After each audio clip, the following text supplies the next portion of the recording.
এসে গেছি বন্ধুরা, আমি সুস্মিতা আপনাদেরকে প্রভাতী শুভেচ্ছা জানাতে। আশা করি আপনারা সকলেই ভালো আছেন আর আমরাও বেশ ভালো আছি। একদম সকাল সকাল রান্নাঘর থেকেই ভিডিও শুরু করছি। সকালবেলা অবশ্য আমি এক রাউন্ড বাগানে চক্কর মেরে এসেছি, বেশ অনেকগুলো স্থলপদ্ম হয়েছে। আর তার সাথে সাথে একটু বাগানের পরিচর্যাও আমরা করে নিই। একদিকে আমার কর্তামশাই করছেন বাগানের পরিচর্যা, আর আমি এদিকে বাচ্চাদের জন্য টিফিন রেডি করছি।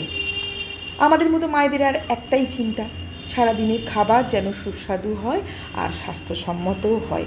বেশি তেল মশলা, নুন, বেশি ঘি যেন না খাবারের মধ্যে যায়, এটাই আর কি।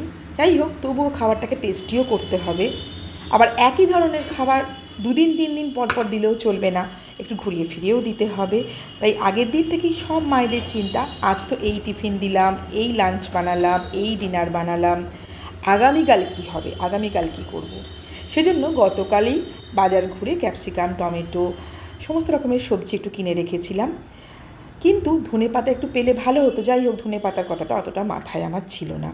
পনিরও কিনে রেখেছিলাম, তাই আজকে টিফিনের জন্য দিলাম ছিলা।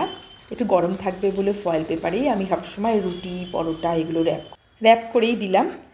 ভালো থাকবে, গরম থাকবে একটু। যাই হোক, শুভেচ্ছা জানাই সকলকে।